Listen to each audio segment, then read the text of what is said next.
d'avoir répondu sur le chat. Donc, on est 11 participants pour le moment. Je m'appelle Claire. Il y a marqué Institut Télémac, mais mon vrai nom, c'est Claire.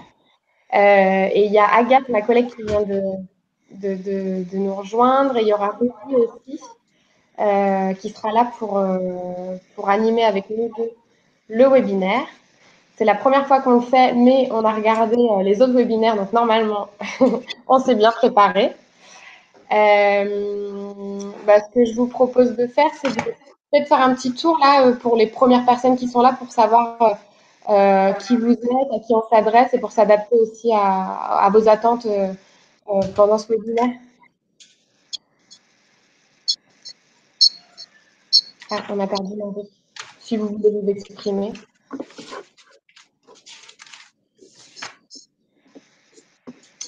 Donc, par exemple, Nelly, vous êtes mentor? Oui, alors moi je suis mentor et j'ai un cabinet, je suis coach certifié avec une spécialisation en coaching scolaire et parental. D'accord, super. Voilà. Et vous avez commencé votre mentorat il y a combien de Oui, temps à peu près? ça fait pas très longtemps, ça fait même pas une dizaine de jours. J'ai une petite fille qui vient de Nantes et moi, voilà, D'accord, et je suis dans le 91 moi. ok, super, Voilà. en Ile-de-France. Ok, merci Nelly. Et je vois Marie aussi. Marie, on vous entend pas.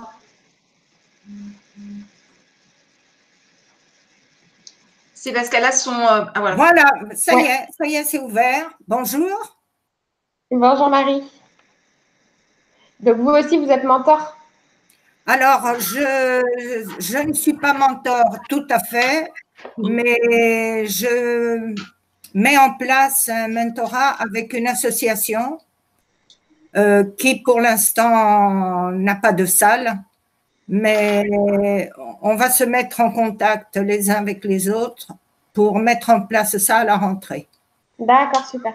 Ok, Voilà. bah c'est bien, c'est un bon exemple parce que c'est vrai qu'effectivement, autour de la table, là, enfin autour de l'écran surtout, il n'y a pas que des mentors d'urgence. Il peut y avoir différents profils. Il peut y avoir certaines personnes du collectif mentorat, des mentors d'urgence, mais aussi des personnes qui sont intéressées par la démarche. En attendant que tout le monde arrive, je voulais juste rappeler un petit peu peut-être que c'était dans quel cadre on faisait ce webinaire. On le fait dans le cadre de l'opération mentorat d'urgence qu'on a mis en place pendant le confinement et qui se terminera le 11 juillet. L'idée, c'était de pouvoir assurer la continuité pédagogique pour des milliers de jeunes en France qui avaient besoin d'un accompagnement. Et donc, il y a beaucoup de bénévoles qui ont répondu, qui ont été partants pour le faire. Et donc, on a mis en place ce webinaire chaque semaine, tous les mercredis midi, pour parler de certaines questions qui peuvent être importantes pour vous aider dans votre rôle d'accompagnateur ou même pour en savoir plus sur ce que vivent les jeunes pendant le confinement. Et donc aujourd'hui, le webinaire, il va être animé par l'Institut Télémac, qui est une des 8 associations qui fait partie du collectif Mentorat. Donc le collectif Mentorat, c'est un regroupement d'associations qui proposent du mentorat tout au long de l'année. Il y a différentes formules. Et nous, l'Institut Télémac, notre particularité, c'est qu'on accompagne des jeunes du collège au lycée, de 13 ans à 18 ans pour la filière générale. On a aussi un programme pour les filières professionnelles, du CAP au BTS. Et on sélectionne des jeunes dans nos collèges partenaires, et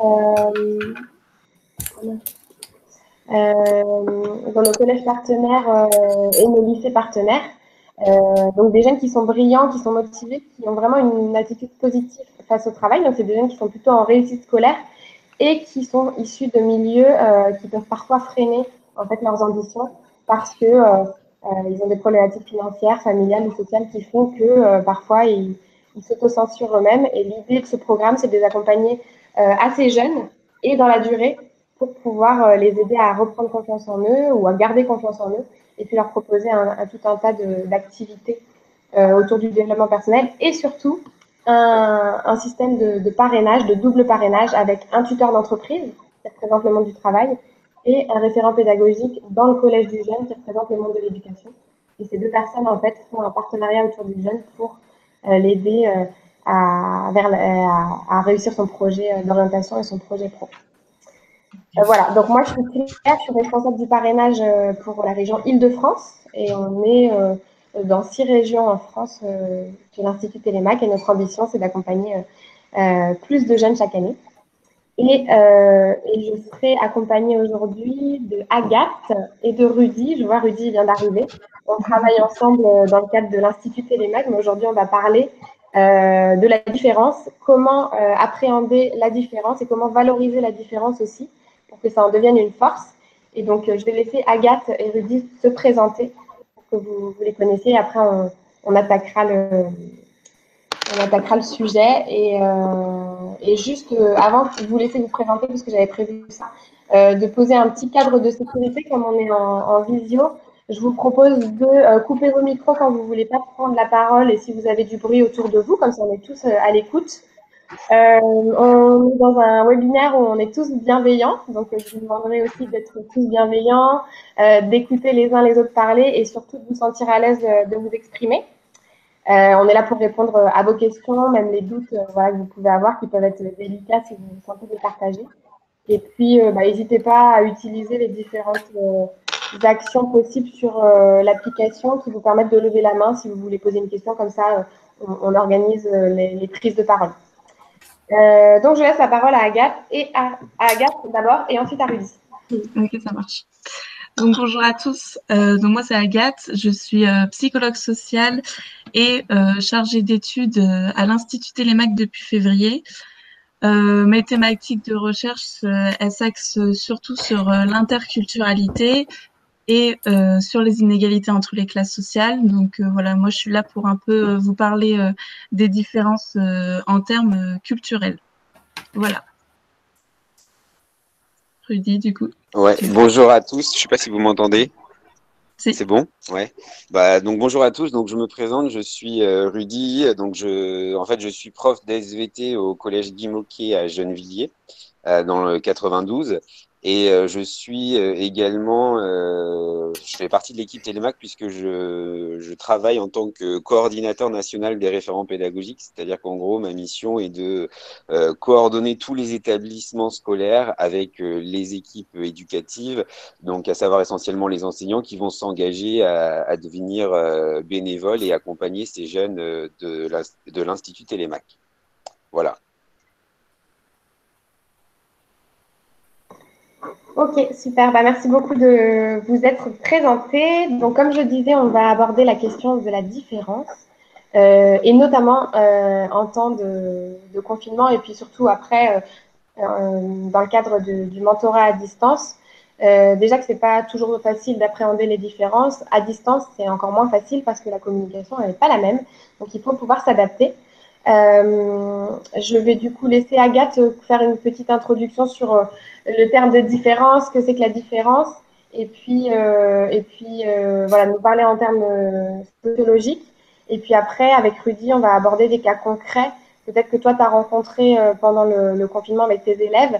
Et si vous avez des questions, l'idée, c'est aussi qu'on puisse y répondre aujourd'hui. Et on aura bien sûr des petits conseils pratiques à vous donner aussi. On a fait une petite liste pour vous que nous, on utilise chez Télémac et que Agathe aussi a relevé. Et comme ça pourra vous aider dans la poursuite de votre mentorat. Donc oui, donc la différence, c'est vraiment une question centrale pour tous les acteurs d'un mentorat. Donc ça peut englober tellement de dimensions que je vais pas toutes les nommer, mais donc ça peut être des différences générationnelles, des différences d'opinion, des différences culturelles, des différences de valeurs, etc. Donc l'objectif de ce webinaire, ça va être d'essayer de vous guider et de répondre à vos questions sur comment gérer la différence avec un jeune, avec son parrain, avec tous les acteurs qu'il y a autour, comment gérer cette différence, comment faire preuve d'empathie auprès du jeune pour justement savoir se mettre à sa place, savoir que ce qui pour nous est acquis, pour lui ne l'est pas forcément, mais également l'amener à ce que lui fasse preuve d'empathie et puisse dialoguer au mieux avec vous. Et notamment, si on veut citer une différence en ce temps d'ex-confinement, mais qu'on a vécu, on a eu beaucoup de jeunes aussi qui ont eu des difficultés, enfin des jeunes qui viennent de nos associations, qui ont eu des difficultés par exemple en termes techniques, d'équipement, d'ordinateur, etc., d'accès à Internet pour suivre les cours. Et toutes ces différences-là que d'autres jeunes issus de milieux plus favorisés n'ont pas, ça a pu engendrer une multitude de conséquences, et notamment comme moins de suivi scolaire, peut-être des potentiels décrochages, et ce qui, in fine, a des répercussions négatives sur les inégalités entre les classes sociales. Donc, je le répète, le but ici, et après je vais laisser la parole à Claire, ça va être de comprendre pourquoi, enfin, quelles sont ces différences entre les jeunes et nous, et comment les appréhender de la meilleure manière, et comment accompagner les jeunes de la même manière, malgré les différences entre nous et les jeunes. Et je vois qu'on a perdu Claire. Donc, Rudy, si tu veux intervenir de ton point de vue. Du coup, moi, de mon point de vue, ça va pas être entre guillemets évident dans le sens où il y a énormément de situations différentes. Donc effectivement, en tant que professeur, donc moi j'ai à peu près, je suis 280 élèves si je prends toutes mes classes et tous mes élèves. Et pendant cette période de confinement, on s'est effectivement rendu compte dans un premier temps qu'il y avait une très grosse problématique. Alors moi, je suis dans un établissement d'éducation prioritaire, donc en fait, il y a une grosse problématique concernant l'équipement de l'outil informatique. Hein.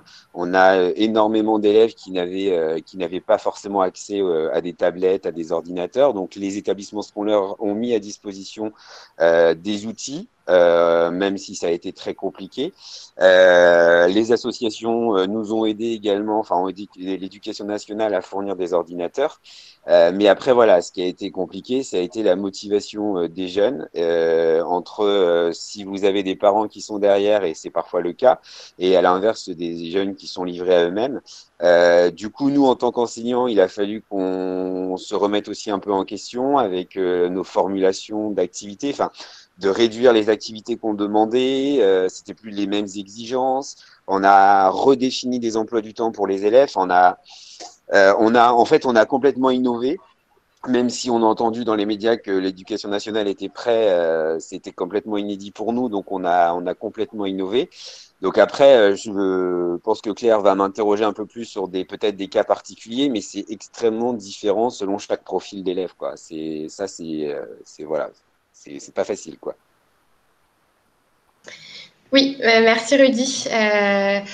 Je voulais d'abord aborder la question au niveau des différences de facilité au niveau de la scolarité. Je sais que toi, enfin, en tout cas dans les retours qu'on a eu des mentors d'urgence, une des questions c'était bon bah voilà, j'ai l'impression que mon accompagné est en retard sur ses cours et le confinement n'arrange pas la situation. Comment est-ce que je peux m'adapter à son retard et faire en sorte que on arrive à bien avancer, alors que d'autres mentors d'urgence accompagnent des jeunes qui réussissent plutôt bien. Donc, l'approche en fait d'accompagnement va être différente. Donc, toi, Rudy, dans tes classes, j'imagine que tu as différents profils. Comment tu t'es adapté justement à chaque jeune, sachant que tu ne les as pas en face de toi et qu'il fallait peut-être s'adapter à chacun individuellement? Alors moi, comment je me suis adapté alors déjà, moi, je suis aussi prof principal, donc du coup, j'ai quand même mis l'accent sur la classe dont j'étais professeur principal. Donc il y a eu la première chose, ça a été le contact téléphonique. D'essayer de comprendre comment est-ce que le jeune arrive à travailler. Alors déjà, c'est arriver à le faire parler, le jeune aussi, parce que c'est quand même pas facile. Donc lui poser plein de questions, des questions très précises, et il va très souvent répondre par oui ou non, mais l'amener en fait à développer sa réponse, à lui dire voilà qu'est-ce que tu arrives à faire. Toujours aussi partir des choses positives, c'est-à-dire voilà, tu as fait ça, bah, c'est très bien. Et puis après revenir sur les choses qu'il n'a pas réussi à faire en lui disant bah ça il faut le faire. Après, moi, j'ai aussi beaucoup retravaillé sur l'organisation, c'est-à-dire qu'en fait, bon, les enseignants, normalement, on les a beaucoup aidés sur les emplois du temps. C'est-à-dire qu'en fait, on leur a demandé de pas suivre leur emploi du temps normal. Nous, dans notre établissement, on a dit que voilà, les jeunes, il fallait qu'ils travaillent à peu près 4 heures par jour. Donc après, c'est à eux de s'organiser comme ils le souhaitaient, ne pas forcément, entre guillemets, enfin, les disputer parce qu'ils se sont levés à 11 heures. Voilà, enfin, en fait, il faut prendre en compte chaque individu. Et souvent, il y a des contextes familiaux qui sont aussi compliqués. On a des fratries qui doivent s'occuper des petits frères, des grands frères, etc. Donc, c'est pas forcément toujours facile. Mais voilà, de valoriser le jeune en lui disant, bah, si tu travailles au moins déjà 4 heures par jour, c'est déjà très bien. Donc voilà. Après, on a effectivement les élèves qui sont effectivement qui se débrouillent tout seuls et vous avez peut-être le sentiment d'être entre guillemets inutile, mais en fait non, on est toujours là dans l'accompagnement et un moyen en fait qui permet de vérifier si le jeune a compris. Moi, je vous invite, c'est vraiment toujours à les faire parler, à les faire reformuler, à leur demander d'expliquer les choses. Et je pense que la meilleure façon de voir si un jeune a compris, c'est moi je dis toujours aux élèves, si vous êtes capable d'expliquer votre leçon à quelqu'un d'autre, c'est que vous avez compris. Après, voilà, il y a des choses qu'on ne pourra pas revenir et je dirais que c'est pas très grave. C'est-à-dire que si un élève n'a pas fait un cours par exemple, ma discipline SVT, c'est pas ça qui va changer la face du monde. C'est-à-dire qu'il y a, voilà, il y a des incontournables sur lesquels il faut vraiment insister. Et puis, il y a d'autres choses qui sont un peu plus en retrait. S'il l'a pas fait, c'est pas pour autant qu'il va pas y arriver dans sa scolarité. Et ils le savent, mais on peut toujours leur redire, c'est que tous les élèves français sont dans la même situation et c'est pas que eux. Donc les professeurs, ils vont aussi être conscients de ça. Donc on va être bienveillant. Enfin, on a été extrêmement bienveillant et on sera encore bienveillant à la rentrée et on prendra du temps et on va combler effectivement éventuellement les lacunes qu'il peut y avoir, quoi. Ok, merci Rudy. Donc là, on a attaqué directement sur le sujet de la scolarité. Je voudrais peut-être revenir sur le début de la relation avec le jeune. Bon, la plupart d'entre vous ont déjà commencé. Il y en a qui sont juste en train de commencer leur accompagnement. C'est vrai que nous, chez les jeunes, en tout cas les jeunes qu'on accompagne chez Télémac, on voit qu'il y a une différence aussi de caractère entre certains jeunes. Il y en a qui peuvent être à l'aise avec un adulte qu'ils connaissent pas et d'autres qui peuvent être aussi très timides. Et je pense que le fait que les échanges se font en visio, ça peut aussi marquer cette différence de caractère et d'aisance surtout. Donc, comment est-ce qu'on peut, nous, en tant qu'accompagnants, s'adapter aux jeunes en fonction de son aisance et puis peut-être le rassurer aussi quand il est plus timide ou quand on voit qu'il a du mal à s'ouvrir à l'accompagnant. Donc là, Rudy, tu pourras nous dire, mais je passe la parole à Agathe pour pouvoir alterner. Du coup, moi, je dirais que la timidité, c'est presque incontournable pour plein de surtout les collégiens, en fait, les jeunes qui sont accompagnés. Donc, faut pas s'inquiéter, faut pas le prendre personnellement si le jeune est timide, ne vient pas vers vous, il est aussi très très jeune, donc aller vers quelqu'un qu'on connaît pas forcément, c'est toujours extrêmement difficile. Donc encore une fois, et je pense que je vais le répéter plusieurs fois durant ce webinaire, faut toujours faire autant preuve d'empathie parce que vraiment se mettre à la place du jeune et se dire moi dans telle situation, comment je gérerais la chose? Est-ce que vraiment j'aurais eu l'audace et le courage d'aller voir un adulte que je connais pas pour qu'il m'apprenne certaines choses que je connais pas non plus? Donc la timidité, ça fait partie ça fait partie du mentorat. La timidité du jeune, c'est vraiment quelque chose de presque incontournable. Donc mon conseil, moi, ce serait de ne pas avoir peur d'initier le dialogue. Vous êtes l'adulte en fait, donc c'est à vous vraiment de faire le premier pas auprès du jeune parce qu'il est très peu probable qu'il le fasse s'il est timide. Donc continuez, persévérer à aller voir le jeune. Ne vous vexez pas s'il ne rit pas aux éclats vos blagues, ne le prenez vraiment pas personnellement. Et voilà, c'est toujours le même processus d'établir ce lien de confiance qui se créera vraiment petit à petit. Les jeunes, ils sont motivés pour faire partie des programmes de l'association, donc normalement, c'est qu'ils sont ouverts à la chose et qu'ils veulent progresser et veulent vraiment construire un lien avec leurs tuteurs et leurs parents. Donc voilà, poser des questions, ne jamais se refermer parce que le jeune n'est pas assez coopératif ou ouvert avec vous. Faites attention aux petits détails aussi. On a des préados, donc s'il y a le moindre petit sourire, ah là là, on est tout content. Donc voilà, prendre les petites choses et encourager, voir ce qui marche, voir en fonction de. Après, vous apprendrez à le connaître, vous apprendrez ce qu'il aime, ce qu'il n'aime pas, ce qui le fait rire, ses goûts et ses dégoûts. Donc ça, c'est vraiment quelque chose qui prend beaucoup de temps, hein, c'est sur du long terme. Et c'est quelque chose surtout où il faut, le mot-clé pour terminer, ce sera de persévérer, quoi. Voilà. Effectivement, persévérer et être patient. Il faut beaucoup de patience avec les jeunes. Et puis souvent, nous, ce qu'on remarque aussi dans notre programme de mentorat de 6 ans quand même, hein, c'est que souvent les jeunes se rendent vraiment compte de la chance qu'ils ont eue après les 6 ans. Donc c'est pour ça que je vous dis, la patience, c'est important parce que souvent, quand on est en plein dedans, on n'a pas forcément le recul pour se rendre compte que finalement, c'est une super opportunité. Donc, vous inquiétez pas si aujourd'hui, c'est difficile pour eux de comprendre le fonctionnement, de peut-être vous faire des retours positifs ou même vous faire des retours. Ils le feront peut-être après et puis c'est sûr qu'ils retireront quelque chose de cet échange-là. Je pense aussi à la différence aussi des générationnels. On a parfois, nous, des tuteurs qui s'inquiètent un peu, qui nous disent, bon, bah moi, j'ai quand même... voilà, je suis plus âgée que la moyenne des personnes qui s'engagent et peut-être l'âge de ses parents ou de ses grands-parents. Donc, est-ce que le jeune va se sentir à l'aise avec moi? Cette question-là, elle est importante parce que parfois, c'est vrai que le jeune peut se sentir vraiment éloigné de son accompagnant. Agathe, je te laisserai parler. Moi, je pense que c'est important, en tout cas, de briser la glace dès le début et puis d'essayer de se rapprocher du jeune de quelconque, enfin de n'importe quelle manière. Donc, si jamais vous avez des enfants de l'âge de votre accompagné, lui en parler, ou lui parler aussi de votre expérience ou de votre vécu à son âge pour vous mettre un petit peu à sa hauteur. Et ça peut aider justement à se rapprocher du jeune. Et vous, bien sûr, vous pouvez aussi lui dire au jeune que vous appréhendez parce que vous savez que vous avez une grande différence d'âge et que malgré tout, vous voulez vous adapter aux jeunes. Enfin voilà, vraiment aller vraiment dans la transparence et lui dire que vous avez pensé à cette question-là et échanger avec lui ou avec elle. Je ne sais pas ce que tu en penses, toi, Agathe.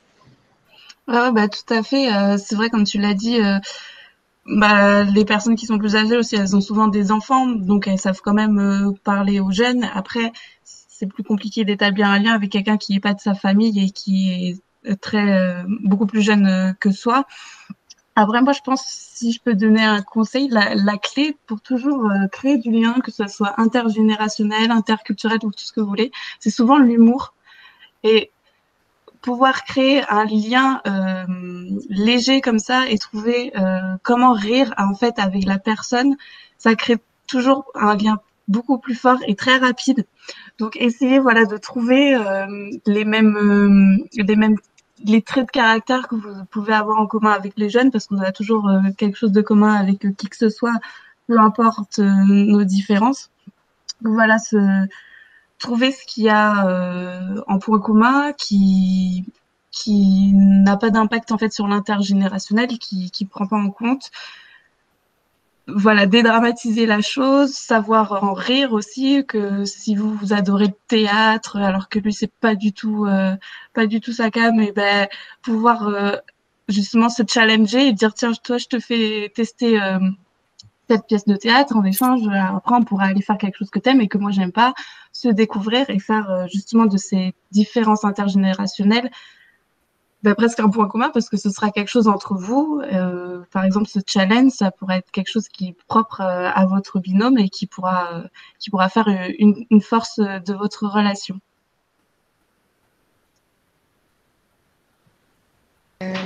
Ok, super, merci Agathe. Si vous avez des questions, des suggestions, là j'ai vu que Nelly avait partagé quelque chose. N'hésitez pas à utiliser le chat.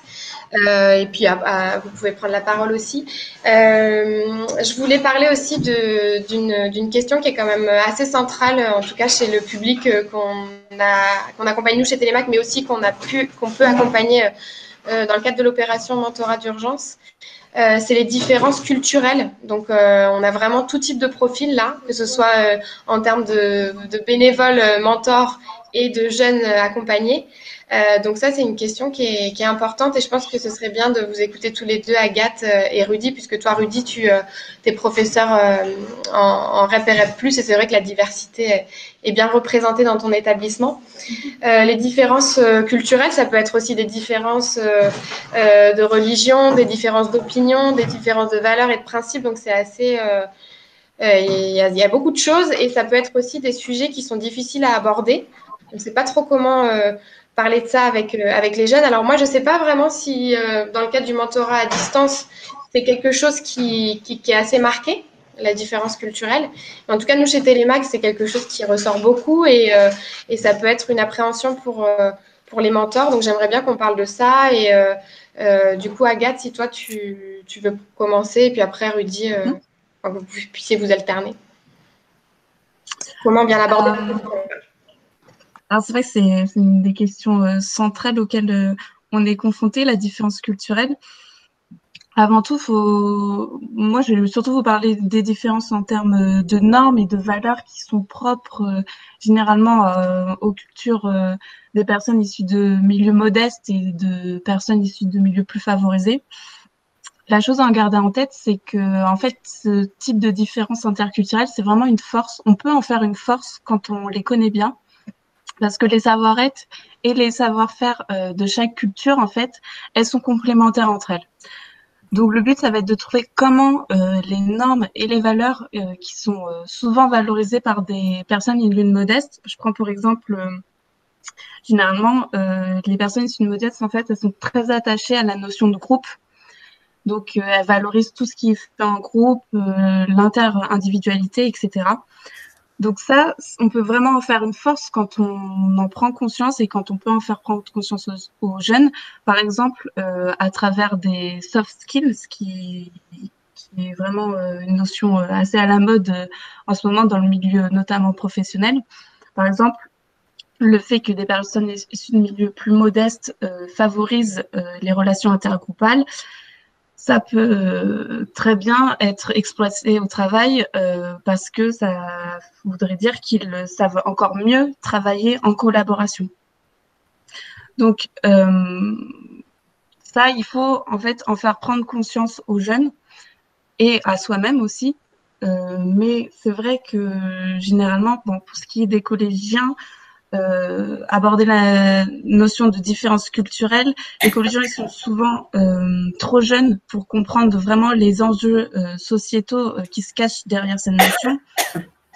Donc moi, ce que je pourrais vous conseiller, c'est d'être vraiment, je parle pour les collégiens, d'être vraiment plus terre à terre et vraiment d'encourager son autonomie et son indépendance d'esprit, sans forcément parler des enjeux économiques ou des inégalités sociales qui sont derrière.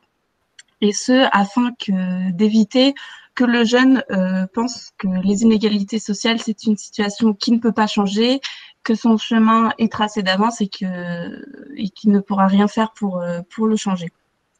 Donc, moi, je vous conseille vraiment de lui poser des questions le plus tôt possible, qu'il soit au collège là ou au lycée, lui poser des questions afin qu'il réfléchisse à voix haute sur la situation, sur les différences culturelles sans que vous lui influez quoi que ce soit, pour vraiment qu'il développe sa propre opinion et qu'il puisse trouver comment faire de ces différences une force. Voilà. Après, pour ce qui est du lycée, pour les lycéens, c'est vrai que c'est là où ils sont plus conscients des inégalités qui peuvent exister dans la société. Et là où ils peuvent aussi comprendre l'impact que ça peut avoir sur eux et sur leur entourage. Donc pour ce qui est des lycéens, c'est là où il faut vraiment encore plus pousser le jeune à faire une introspection sur l'état de la situation, à lui faire prendre conscience aussi que c'est quelque chose qui peut changer. C'est pas quelque chose qui est gravé dans le marbre, notamment parce qu'il fait partie d'un programme de mentorat. Donc c'est une chance qu'il a, et c'est une chance qu'il a aussi de faire changer les choses pour lui, pour la société, etc. Rien qu'à son échelle, hein, sans faire de grands mots, mais qu'il ait conscience qu'il y a des différences entre les cultures, c'est vrai, qu'il y a des différences de normes, de valeurs, notamment aussi qui sont liées aux religions, mais que ça ne veut en aucun cas dire qu'une culture est meilleure que l'autre et plus favorisée que l'autre, qu'on peut tirer vraiment parti de chaque culture, que ce qui est favorable chez des personnes issues de milieux modestes, et du coup, les personnes issues de milieux favorisés ne l'auront pas, et que c'est à eux vraiment de tirer parti de ce qui leur culture leur apporte, que ce soit dans la vie de tous les jours, au niveau scolaire ou au milieu professionnel. Je laisse la parole à Rudy. Merci Agathe. Et juste avant, Rudy, je ne sais pas si tu as vu le message Ouais, j'ai vu. sur le chat, que tu puisses aussi répondre à cette question en prenant la parole sur les barrières de la langue. Alors, je dirais qu'effectivement, pour répondre du coup à la question, donc le fait qu'on se rende compte que l'élève en fait ne comprend pas, mais qui nous dit qu'il comprend, la meilleure façon de s'en assurer, c'est toujours de demander de reformuler. C'est-à-dire qu'il faut vraiment leur demander de réexpliquer. Alors voilà, qu'est-ce que tu as compris ou la question aussi, maintenant je me rends compte même moi dans mon enseignement, c'est souvent l'élève à dire je sais pas, j'y arrive pas. Et dans ce cas-là, je lui demande qu'est-ce que tu n'as pas compris en fait. C'est-à-dire qu'en fait, il faut la tourner à l'inverse. C'est-à-dire que du coup, l'élève, il va se mettre vous allez le mettre un petit peu en valeur dans le sens où vous allez lui faire prendre conscience des choses qu'il a déjà comprises et il va vous préciser normalement ce qu'il n'a pas compris. Alors ça, c'est nous en tout cas, c'est comme ça qu'on fait de plus en plus dans l'éducation nationale. C'est leur dire voilà, qu'est-ce que tu n'as pas compris dans la consigne, qu'est-ce que tu n'as pas compris dans l'exercice. Et c'est comme ça que vous allez pouvoir vous cibler du coup éventuellement le truc sur lequel vous allez devoir reformuler ou des choses comme ça. Après, il y a aussi, pour ceux qui ont pas mal de problèmes en France, la compréhension de la langue française, c'est aussi le vocabulaire qu'on utilise. Moi, ça m'arrive quotidiennement, tous les jours, de penser qu'effectivement, ce mot-là, il est compris, c'est un mot simple pour moi, il est compris par les élèves, et en fait, en réalité, c'est pas du tout le cas, quoi. Donc, n'hésitez pas vraiment la reformulation. Voilà, est-ce que tu peux me réexpliquer ce que je viens de dire? Est-ce que tu peux toi réexpliquer avec tes mots ce qu'on te demande, etc. Comme ça, vous vous assurez que l'enfant il a véritablement compris ce qu'il doit faire. Alors après, pour revenir sur cette question que Agathe a développée, c'est extrêmement compliqué. Moi, je vous avouerai qu'en plus, en tant que prof d'SVT, il y a pas mal de problématiques que je rencontre dans mon quotidien sur la question, entre autres, de l'évolution, sur la question de la sexualité, qui sont pas forcément des choses qu'on aborde dans certaines cultures. Donc nous, notre stratégie, c'est de toujours leur expliquer que déjà, là, il y a un programme et que le programme, c'est pas nous qui le choisissons, c'est-à-dire que c'est un programme qui est instauré par le ministre et que voilà, tous les élèves français le font et que, comme disait Agathe, c'est-à-dire qu'on leur impose pas, c'est-à-dire qu'on leur explique les choses et qu'après, chacun est libre de penser comme il a envie de le penser. Mais voilà, ces histoires de religion également, c'est des sujets qu'on aborde dans mon établissement. Et voilà, moi, je leur dis que voilà, ce qui est intéressant, c'est bien d'avoir des opinions, mais c'est aussi d'écouter les différences, d'écouter éventuellement des nouvelles choses pour pouvoir, en fait, comme disait Agathe, en tirer eux-mêmes leurs conclusions. Mais je dirais que les élèves qui sont plutôt des élèves un petit peu opposés, un peu opposés à ce qu'on raconte, c'est souvent effectivement des élèves un petit peu plus perturbateurs. Donc, bon, c'est pas forcément facile en fait de gérer ce genre de choses. Mais voilà, je pense que les élèves qui souhaitent être accompagnés, c'est plutôt des élèves qui sont dans l'ouverture et même s'ils ont aussi, et ça on le sait, le contexte familial qui est parfois aussi pesant, voilà, c'est toujours aussi de leur faire prendre conscience que il faut qu'ils arrivent à réfléchir d'eux-mêmes, comme disait Agathe, même si au collège c'est pas forcément toujours facile, mais on les amène progressivement à ce genre de choses. Ok, merci Sadie. Et là, tu parlais du contexte familial. Je pense aussi à ça. Je pense qu'il y a différents types de familles aussi. Il y a certaines familles qui vont avoir besoin d'échanger avec le mentor avant que l'accompagnement commence ou même pendant l'accompagnement parce qu'ils sont là, ils veulent suivre ce qui se passe avec leur enfant. Et puis il y a d'autres familles où elles seront moins présentes et où peut-être le mentor n'aura pas forcément de contact avec la famille. Donc ça, je pense que c'est quelque chose qu'il faut essayer d'aborder quand même à un moment ou à un autre avec le jeune et avec la famille. Comment est-ce qu'on peut, en tant que mentor, essayer de contacter la famille et voir en fait quels sont les besoins de la famille. Est-ce que la famille a besoin d'être impliquée dans le processus de mentorat ou est-ce qu'au contraire, elle laisse une grande autonomie au mentor et comment est-ce qu'on pourrait prendre ce premier contact avec la famille euh, pour commencer la relation. Agathe?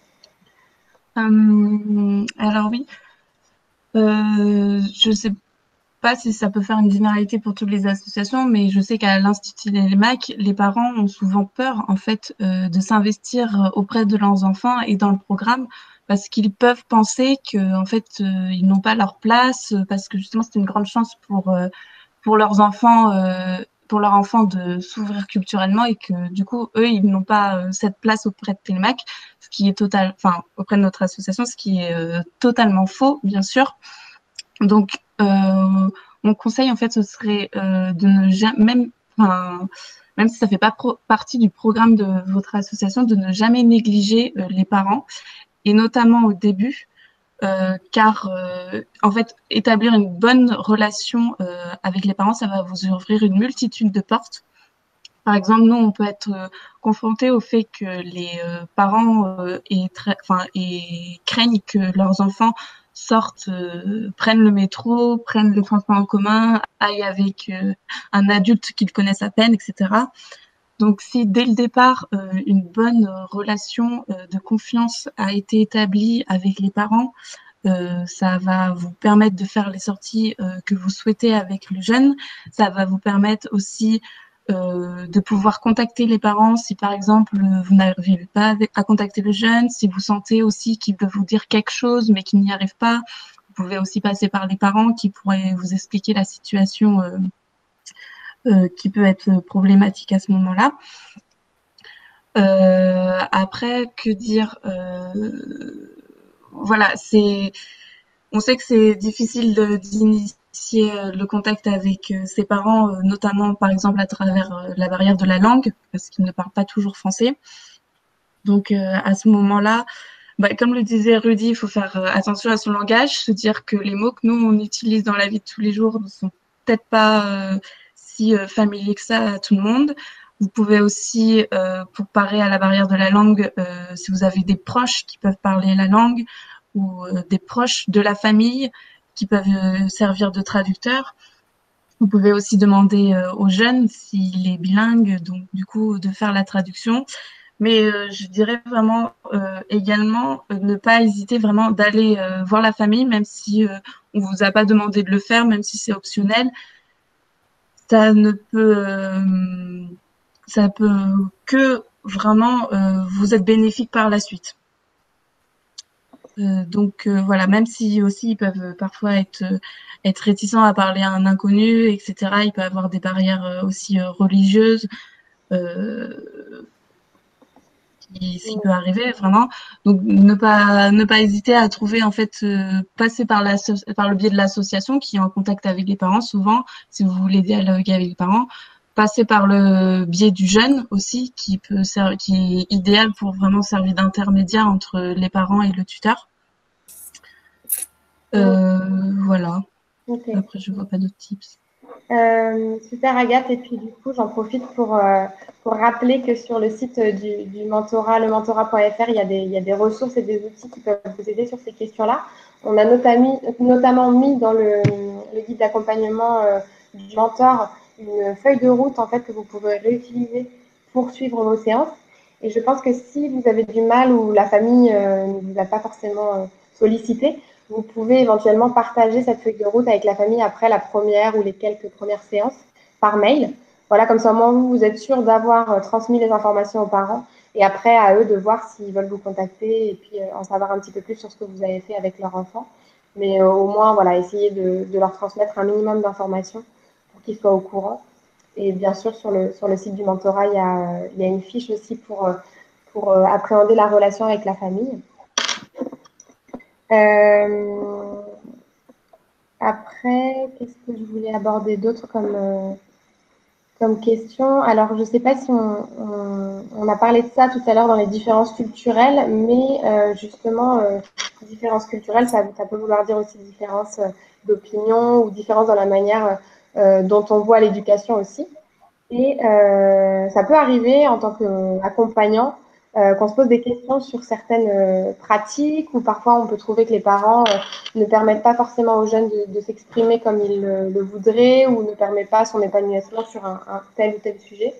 Et je voulais savoir quelle était la manière en fait enfin comment se positionne le mentor en fait en tant qu'accompagnant. Son rôle c'est d'abord d'être là pour aider le jeune à avancer et à continuer à bien travailler.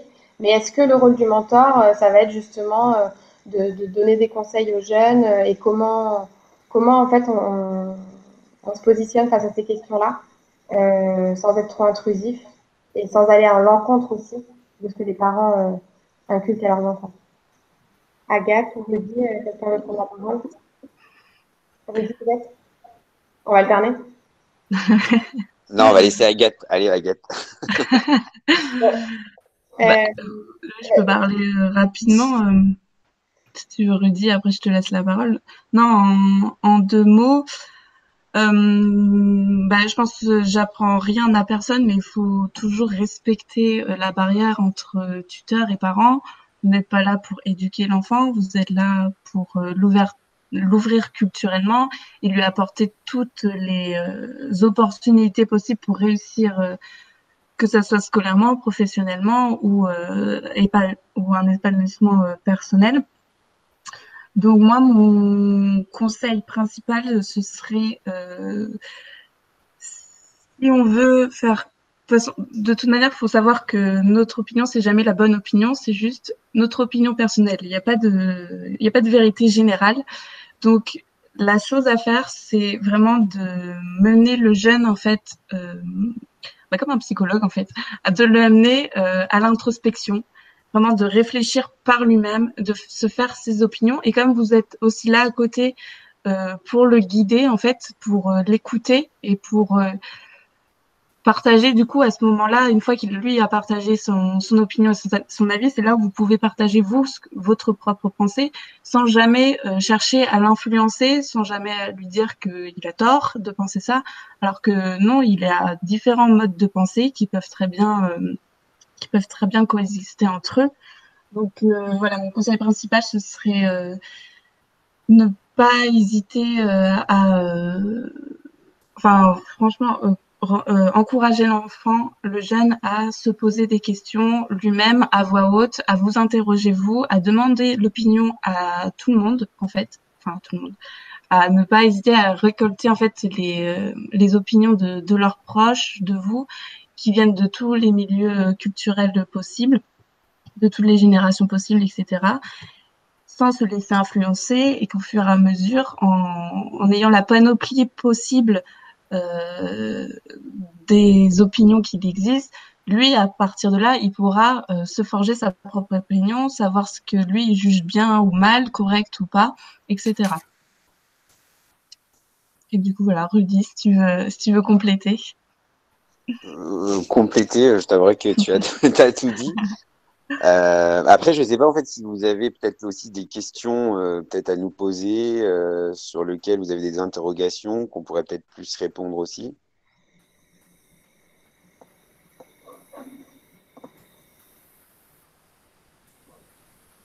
Donc les questions, oui, si vous voulez, vous les mettez dans le chat. Merci Agathe pour ta réponse.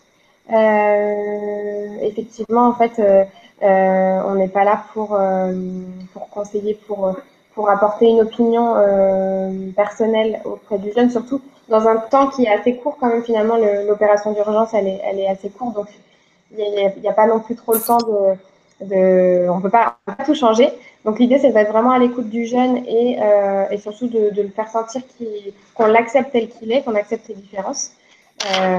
Et donc juste, comme tu l'as dit, Agathe, je trouve que c'est bien de faire cet exercice de l'amener sur la voie aussi de la réflexion. Et peut-être aussi faire attention aux mots qu'on utilise ou à la manière dont on formule les questions ou dont on parle aux jeunes, en fait. Ne pas essayer d'être trop dans le négatif ou justement dans le jugement. Donc, essayer d'éviter les pourquoi ou les mais être plutôt dans le comment ou plutôt dans la réflexion collective. Et puis, voilà, ne pas trop faire d'affirmations, surtout au début, pour pas que le jeune se sente jugé ou autre. Et puis, comme on a dit, partager sur un même pied d'égalité. Donc, quand le jeune vous partage quelque chose de son côté, essayez de faire de même de l'autre côté. En échangeant, j'avais une petite question. Ah, là, il y a une nouvelle question. La question du parent. Ah non, c'était tout à l'heure. Moi, j'avais une question. Alors ça, on ne l'a pas préparée. Donc, je ne sais pas si vous allez pouvoir répondre. Mais quand on parle de différence, je pensais notamment à la différence de genre. Est-ce que entre les garçons et les filles, il y a des choses qui sont vraiment différenciées comme étant propres au genre? Et est-ce que si on accompagne une jeune fille ou un jeune garçon, il y a des choses qu'il faut avoir en tête pour bien appréhender la relation? Est-ce que Agathe, tu aurais des éléments sur cette question? Alors déjà, il faut partir de base que ce sont tous des adolescents, donc ils peuvent être plutôt introvertis, un peu timides, comme on en parlait tout à l'heure.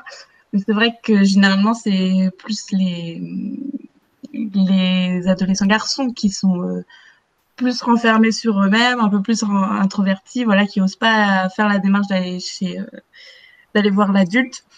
Donc aussi, après, il y a la question de matching. Est-ce que c'est une jeune fille avec un tuteur homme et une fille avec une tuteur femme et inversement, qui peut changer toute la dynamique de la relation. Mon conseil, ce serait, alors c'est vrai qu'aussi on a des questions de religion avec notamment les jeunes filles qui peuvent qui peuvent entrer en compte. Mon conseil, ce serait de respecter en fait le fait que que le jeune peut être mal à l'aise avec un adulte qui n'est pas de son même sexe, que ce soit pour un jeune fille ou garçon, que du coup il est peut-être plus difficile de trouver des points communs. Mais voilà, ce serait mon mot-clé, ce serait de respecter ça et de respecter les barrières, que ce soit les parents ou le jeune qui le mettent.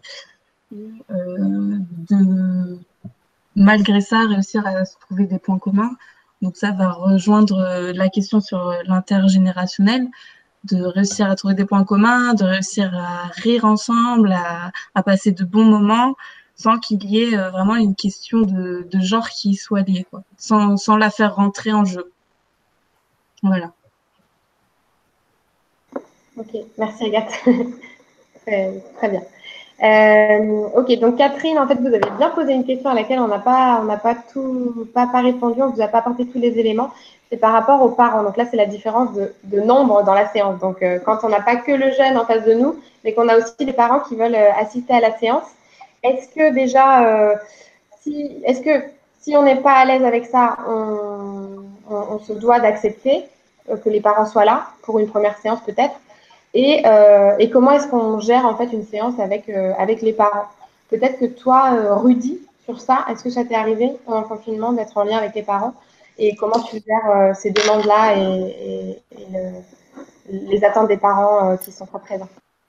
Alors effectivement, je pense que ça m'est clairement arrivé puisque du coup, nous on faisait des classes virtuelles avec les classes et du coup on n'activait pas les caméras. Donc en fait, je me retrouvais à faire des cours avec des élèves qui étaient à la maison et j'imagine que devait y avoir des parents autour.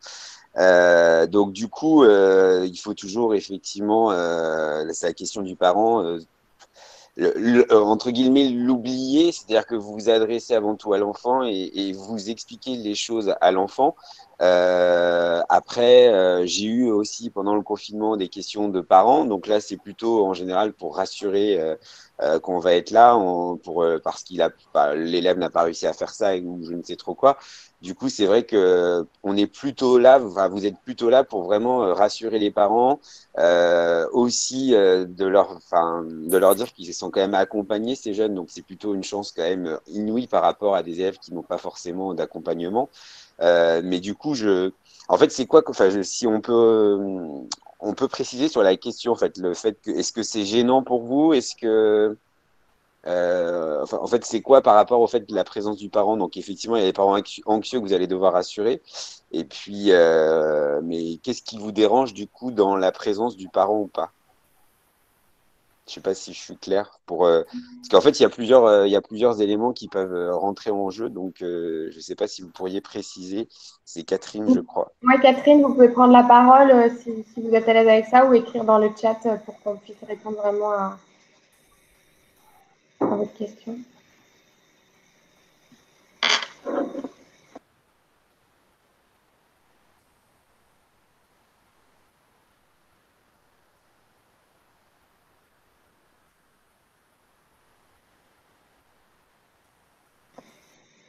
Vous nous avez entendu, Catherine? Plus connecté.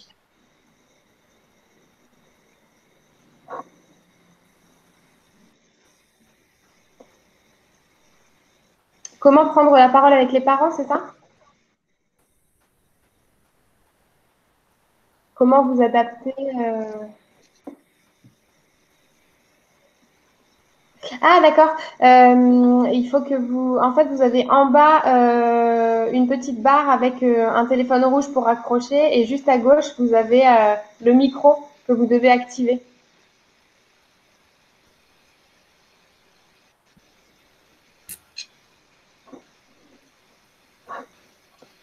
Vous avez pu trouver?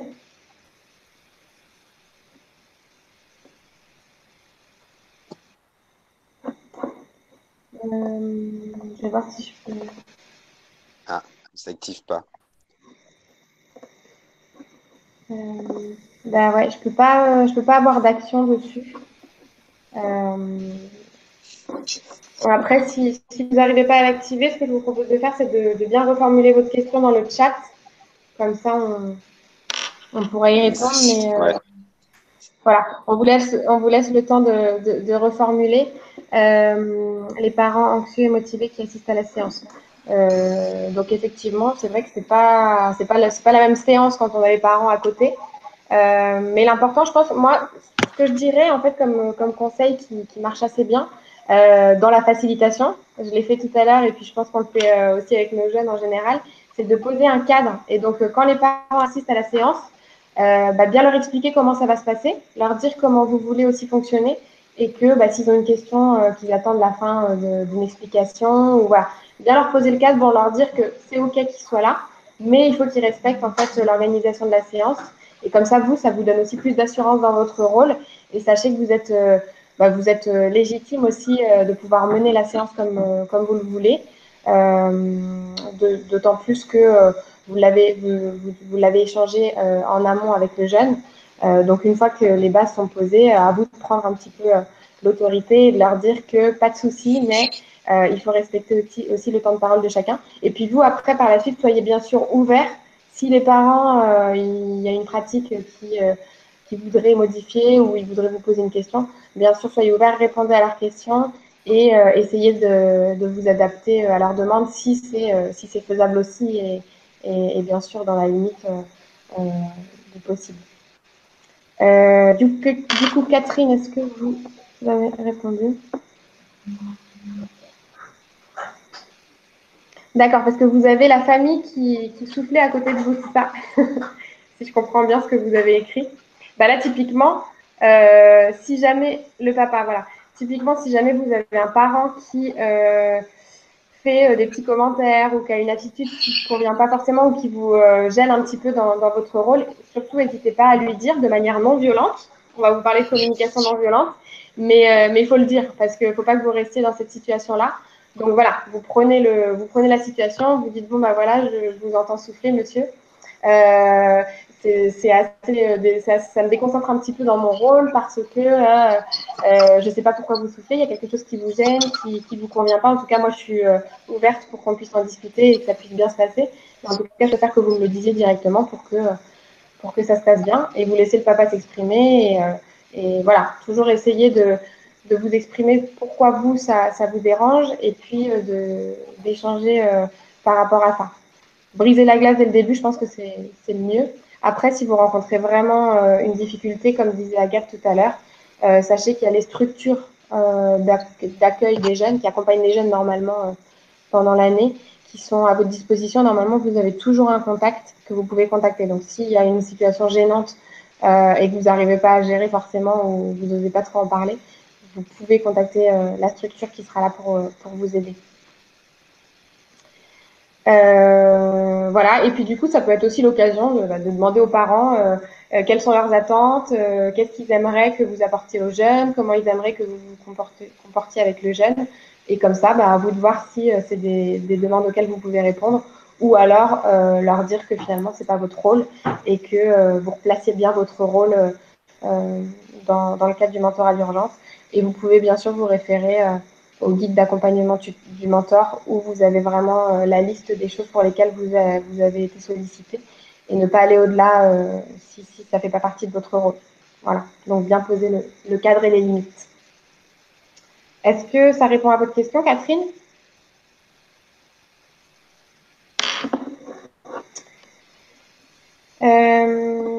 Donc je vous laisse le temps de nous répondre. Pour continuer sur cette question de l'accompagnement, donc il y a la présence des parents ou l'absence des parents, donc ça a été une question. Et ensuite, ça va être, je pense, une question importante, ça va être celle de la fin de l'accompagnement, puisque finalement, on est, voilà, c'est dans quelques jours, quelques semaines, où l'accompagnement va se terminer. Comment est-ce qu'on peut appréhender ce moment, la préparation de la fin de l'accompagnement et la dernière séance, en sachant que les jeunes, parfois, ils peuvent être assez... ils peuvent s'attacher facilement à son mentor. Il y en a plus ou moins. Et puis aussi, les jeunes, ils peuvent se sentir peut-être parfois abandonnés ou alors, si on leur explique pas bien qu'il va y avoir la fin de l'accompagnement, peut-être qu'ils vont pas comprendre. Ou voilà, comment est-ce qu'on peut appréhender cette fin de mentorat en s'adaptant aux différents besoins des jeunes? Est-ce que Rudy ou Agathe, vous avez des éléments à nous apporter? Moi, je rejoins un peu ce que tu as dit, Claire. Faut avant tout préparer le terrain, donc pas faire ça de manière abrupte à la dernière minute, mais bien commencer à amorcer le fait que normalement le mentorat doit s'arrêter. Une bonne manière de conclure la chose, c'est de faire un bilan, que ce soit un bilan sur les acquis, sur les choses qui ont été faites, sur les choses qui restent à faire, mais aussi un bilan plus, je dirais, personnel. Donc, lui demander aux jeunes qu'est-ce que lui, ça lui a apporté. Est-ce que ça lui a apporté quelque chose déjà? Est-ce qu'il se sent mieux? Est-ce qu'il se sent plus en confiance pour la suite? Est-ce que ça l'a rassuré? Également partager ce que vous ressentez aux jeunes pour lui montrer que ça vous a aussi, je pense, dans la majorité des cas, ça vous a aussi apporté beaucoup de choses, que peut-être ça vous a fait plaisir de l'accompagner, que vous avez peut-être découvert une belle personne, etc. Enfin, faire un bilan pratico-pratique, mais aussi émotionnel de cette relation de mentorat. Après, c'est vrai que le jeune peut s'attacher, donc tout dépendra de comment s'organisera la suite de ce mentorat d'urgence. Mais si avec l'accord de l'association, des parents et du jeune, vous pouvez et votre volonté aussi, vous pouvez aussi garder un contact, je dirais moins de mentor, mais plus, on va dire, amical, prise de nouvelles, etc., avec le jeune, si toutes les parties prenantes sont OK avec ça. Et puis après, bon, comme ce sont des jeunes, peut-être la relation s'étiolera au fil du temps, une fois que le jeune sera peut-être passé à autre chose et vous aussi. Mais voilà, c'est surtout avant tout bien préparer le terrain. N'hésitez pas à préparer pour pour vos dernières séances. Voilà un bilan qui conclut toute cette période avec le jeune pour marquer un point final à la relation de mentorat. Par rapport à ça, justement, pour que vous le sachiez, si vous souhaitez poursuivre votre mission de mentorat après le 11 juillet, date à laquelle se termine l'opération, c'est possible. Il faudra par contre vous rapprocher de la structure d'accompagnement du jeune et vous organiser avec cette structure. Peut-être qu'il y en a qui apprécieront, peut-être que dans d'autres, ce sera plus compliqué de mettre ça en place, mais en tout cas, si tout s'est bien passé, c'est vrai que nous, on est OK pour que vous puissiez continuer d'avoir des contacts avec votre accompagné. Sur le site du mentorat.fr, vous avez 2 vidéos sur ce sujet-là, justement, pour terminer l'accompagnement. Donc, n'hésitez pas à vous poser les questions dès maintenant pour préparer ça. Voilà. Alors, on a eu des petits messages entre-temps. Rester dans la bienveillance, ok, super, très bien Catherine. Je pense que c'est l'attitude qu'il faut avoir à son faible niveau. Ouais. Ok, donc vous voulez continuer cet été. Donc comme je vous disais, voyez aussi, surtout avec la structure, donc si la famille est ok, c'est très bien, mais voyez bien avec la structure. Comment faire face à des parents ultra motivés et des enfants pas du tout motivés? Alors ça, c'est une bonne question. Parce que c'est vrai que ça peut être aussi quelque chose de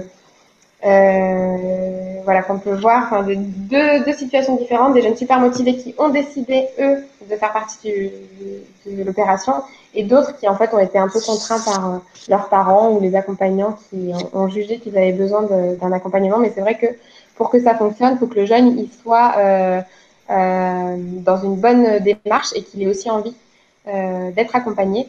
Donc, comment est-ce qu'on fait pour peut-être remotiver un jeune ou pour lui expliquer en fait à quoi va servir l'accompagnement et pour l'impliquer davantage dans la démarche?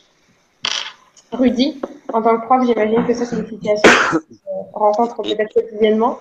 Oui, non, on peut dire effectivement qu'on rencontre ça quotidiennement.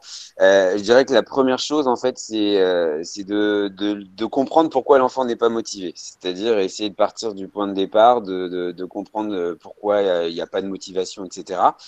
Et puis progressivement, voilà, en fonction de ce qu'il va vous raconter, de lui faire prendre maintenant conscience que c'est entre autres pour son avenir, que c'est effectivement pas facile c'est pas facile aujourd'hui. Donc il faut arriver à le rebooster en lui disant, on va y aller étape par étape, en imposant de faire des petites choses progressivement et puis en complexifiant la chose. Mais voilà, essayer vraiment de partir du postulat de pourquoi il n'est pas motivé du coup, à partir de là, qu'est-ce qu'on va pouvoir mettre en place pour le rebooster, le remotiver, lui redonner confiance. Parce que des fois aussi, c'est un manque de confiance en eux. Parce qu'ils ont eu des mauvais résultats scolaires et que du coup ça s'enchaîne, ils ont l'impression qu'ils s'en sortent plus. Donc voilà, donc essayer de leur dire les notes, les notes c'est pas grave. L'objectif c'est avant tout de comprendre et que c'est important et voilà quoi. Après, je comprends effectivement la problématique des parents qui sont omniprésents, qui peuvent instaurer aussi une pression aux jeunes. Donc ça, c'est aussi avec les parents, moi je le vis aussi au quotidien, d'essayer de leur faire leur faire prendre conscience que on est là, on accompagne l'enfant, mais il faut pas non plus lui mettre une pression énorme sur les épaules parce que les enfants en plus sont tous différents les uns des autres et en plus quand il y a des fratries, s'il y en a un qui réussit, l'autre est plus en difficulté, les parents ont du mal à comprendre. Donc bien inciter sur le fait que chaque enfant est différent, que peut-être qu'il aura plus de difficultés, mais c'est pas pour autant qu'il ne réussira pas et qu'il fera peut-être pas des grandes études, mais qui fera autre chose. Et ça, c'est les parents ont besoin beaucoup d'être rassurés là-dessus parce qu'ils souvent ils ont tendance à comparer leurs enfants, sauf que chaque enfant est complètement différent. Donc voilà, démotiver. Alors après, il y a aussi la problématique de la non-compréhension de pourquoi ils font ça aussi en cours.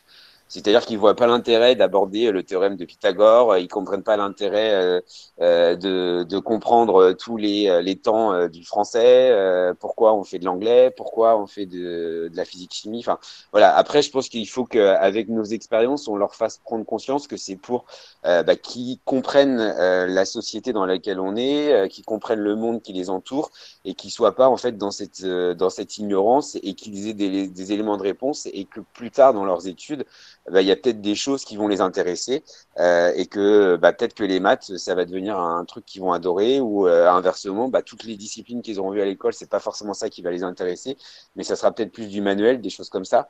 Mais voilà, c'est surtout leur faire prendre conscience que ça va, sur le coup, ils se rendent pas compte en fait que ça va leur servir à quelque chose, mais ça permet d'appréhender le monde et je pense que ça c'est super important dans le contexte actuel et dans la société actuelle. Donc voilà, voilà, je pense que pour revenir à la première question, c'est vraiment comprendre la démotivation du jeune, pourquoi, et après essayer de lui faire prendre conscience que dans la vie, il y a toujours des choses qu'on fait et qu'on n'aime pas forcément et qu'il faut faire parce que c'est comme ça. Donner des exemples concrets, moi je le dis toujours, hein, j'adore enseigner, mais aujourd'hui corriger les copies, c'est un truc que j'aime pas du tout, mais je suis dans l'obligation. Donc ça fait partie de mon métier, c'est des choses que j'aime pas, voilà, et il faut le faire. Et la vie, elle est faite de ça aussi. Donc moi je leur parle souvent aussi de cas concrets en leur disant voilà, t'aimes pas les maths, il faut quand même en faire parce que c'est comme ça quoi. Et Rudy, juste avant que tu partes, parce qu'il me semble que tu dois partir Ouais, tout à l'heure, je suis désolé. Ouais. on a eu la question de Catherine sur une question de scolarité. Et je veux bien que ce soit toi qui y réponde. Elle demande, tant que l'enfant continue de se tromper sur un exercice proposé, est-ce qu'il faut aller jusqu'au bout de la démarche pour qu'il puisse intégrer l'exercice en tant qu'accompagnant, je dis bien. Donc, mets-toi pas dans le rôle du prof, mais dans le rôle du mentor.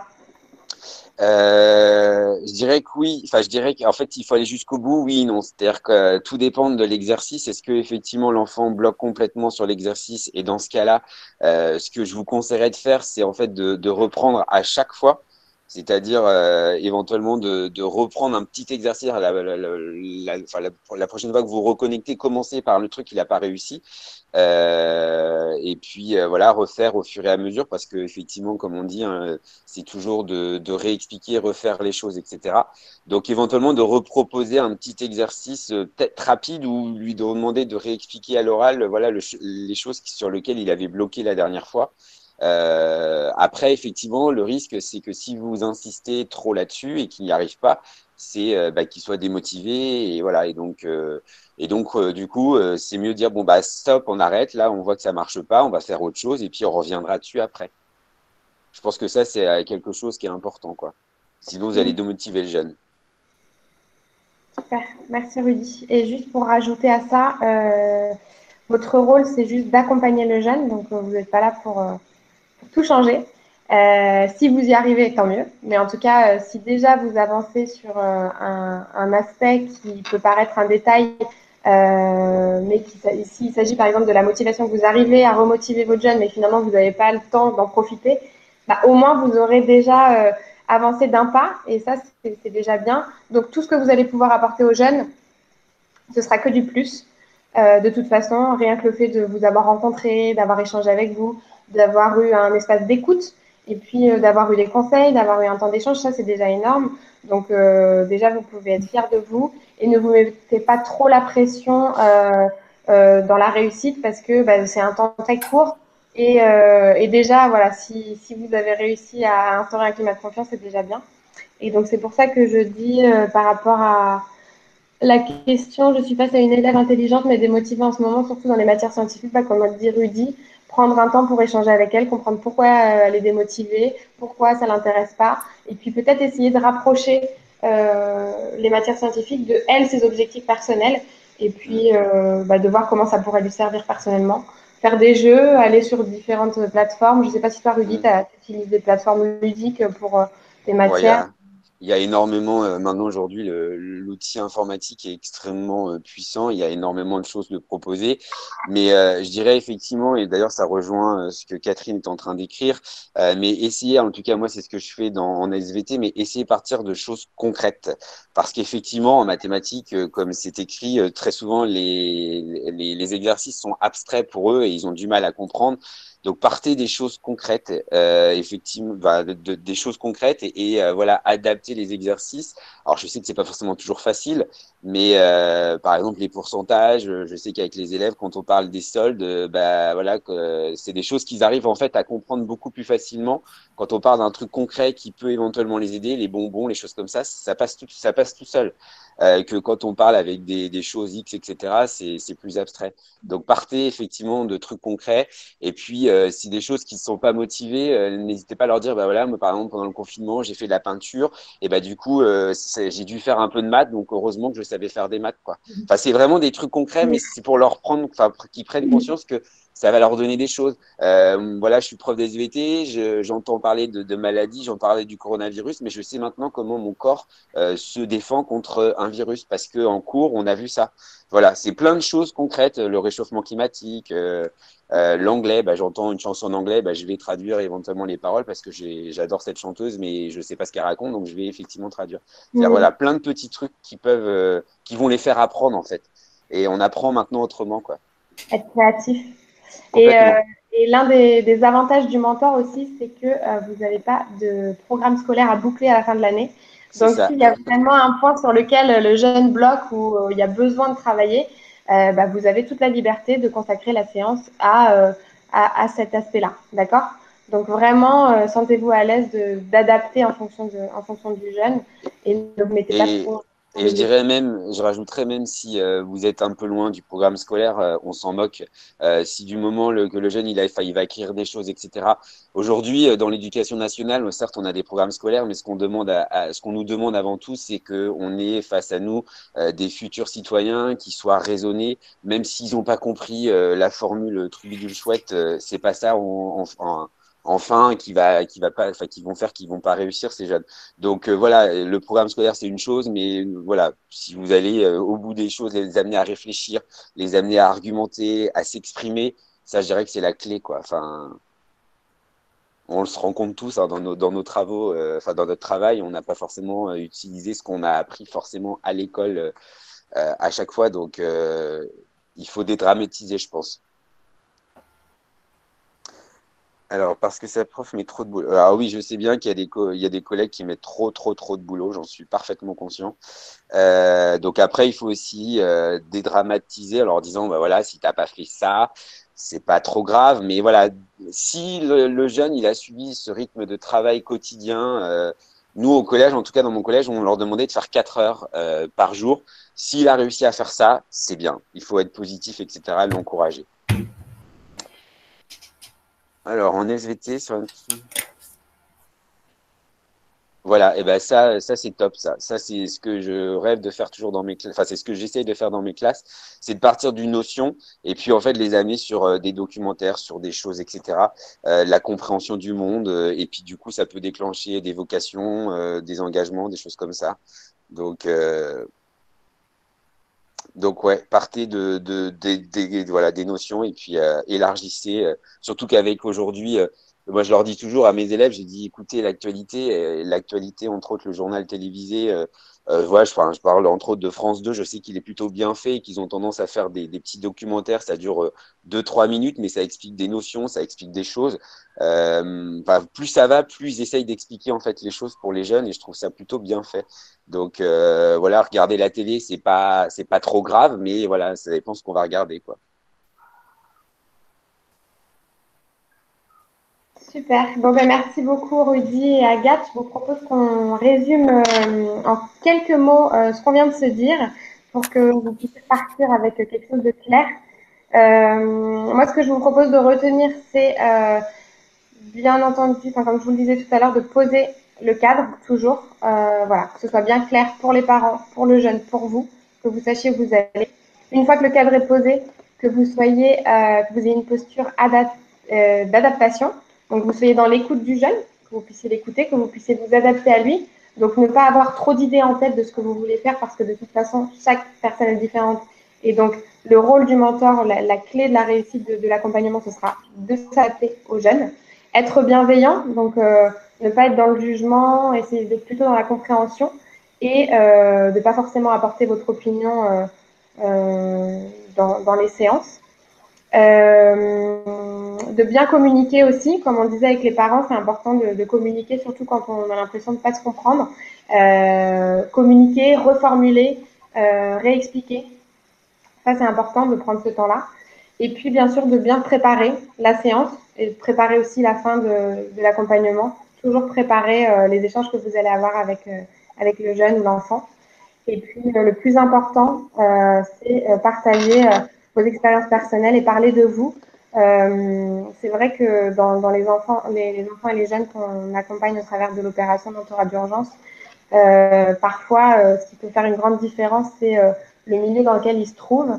Et le plus de cette opération, c'est les rencontres qui n'auraient pas forcément eu lieu d'être, qui ont lieu grâce à la visioconférence. Et donc, je pense que pour la plupart d'entre vous, vous n'êtes pas du même milieu que le jeune que vous accompagnez. Donc, profitez de cette occasion pour partager des choses avec lui parler de vous, de ce que vous faites de votre métier, de ce que vous aimez. Enfin, voilà, c'est vraiment une opportunité pour ouvrir le jeune à autre chose, à un environnement qu'il ne connaît pas. Et puis vous aussi d'ailleurs. Donc voilà, n'hésitez surtout pas à parler de vous et à poser des questions aux jeunes aussi pour qu'ils se sentent écoutés. Voilà. Agathe, Rudy, vous voulez ajouter un truc? Bah, merci en tout cas à vous, ça c'est sûr. Merci au mentor. Ouais, merci beaucoup. Merci, ouais. Est-ce qu'il y a des mentors ou des personnes qui sont là qui voudraient dire un petit mot ou quelque chose Claire, tu as une question. Est-ce que c'est normal que je n'ai pas encore de jeunes à accompagner? Alors oui, juste pour vous faire un petit point là-dessus, on a plus de demandes que de bénévoles, mais la difficulté c'est que en fonction des structures, il y en a qui sont plus ou moins réactives. Donc là, nous, ce qu'on est en train de faire avec tous les référents mentorat d'urgence, c'est qu'on est en train de recontacter chaque structure pour savoir si elles ont assez de bénévoles ou si elles ont besoin de bénévoles. C'est ce travail-là qui prend un peu de temps et qui fait qu'on n'est pas toujours réactif. Mais chaque semaine, on s'y met à fond pour le faire. Et vous, Naanka, on va regarder, on va vous attribuer à une structure, sachant qu'il y a des besoins. Donc, c'est normal, ça prend du temps, mais vous inquiétez pas, vous allez bientôt être contacté par une structure qui vous proposera d'accompagner un jeune. Et même si on est le 17 juin et que les cours reprennent en présentiel et que c'est bientôt les vacances, sachez qu'il y a toujours des besoins et qu'il y aura toujours quoi faire, même s'il reste que quelques semaines. Donc, bien sûr, on vous mettra en lien avec une structure. Voilà, et puis je vous propose aussi d'aller sur le site lementorat.fr qui est très bien fait. Il y a une foire aux questions, il y a plein de modules sur différentes thématiques où on peut répondre à vos questions. Il y a un mail contact aussi si vraiment vous avez une question personnelle à poser. Et puis après, la structure d'accompagnement de votre accompagné, c'est aussi le bon contact pour pouvoir échanger sur les questions un peu plus spécifiques. Voilà. J'espère que vous avez passé un bon moment. En tout cas, nous, enfin, moi, oui. Agathe aussi, parce que c'était sympa de vous entendre partager. Et puis, on vous souhaite plein de bonnes choses pour la suite de votre accompagnement. Et puis, faites-vous confiance. On est sûr que vous êtes au top pour cette aventure et chacun a de quoi apporter à chaque jeune. Donc, merci beaucoup. Merci. Juste, il y a une question encore de Catherine. Quel est le bon rythme des séances pour un élève? 3 fois 1 heure, plus ou moins. Alors après, n'hésitez pas en début de la séance à demander comment sent le jeune et voilà, vous adaptez la séance. Mais effectivement, c'est un bon rythme. Après, tout dépend du niveau de l'élève. Dans quelle classe est-il? Mais voilà, c'est ce qu'on conseille, 1 heure enfin 1 heure, voilà, le temps de concentration, le temps de compréhension. En général, effectivement, c'est ce qu'il faut. Et pour la dernière question sur les webinaires, alors non, c'est pas le dernier webinaire, on essaye d'en faire un chaque semaine jusqu'à la fin de l'accompagnement. Pour les 2 prochaines semaines qui viennent, il y aura un webinaire sur la question de l'apprentissage à l'aide des découvertes en neurosciences. Et puis, il y aura les attentes de l'école vis-à-vis du mentorat d'urgence. Voilà, donc il y aura ces 2 thématiques-là qu'on est en train de préparer. Donc, comme d'habitude, vous allez recevoir la newsletter d'ici demain avec les informations. Et puis, les webinaires sont toujours retransmis sur le site du mentorat.fr si vous voulez les retrouver après. Voilà. Très bien pour les questions. Merci. Merci Merci à Samantha, vous. Catherine. Merci à tous ceux qui ont partagé, à tous ceux qui ont participé. Et puis, bah, à bientôt sur le net. Merci, au revoir. Au revoir. Au revoir. Au revoir. Au revoir. Au revoir.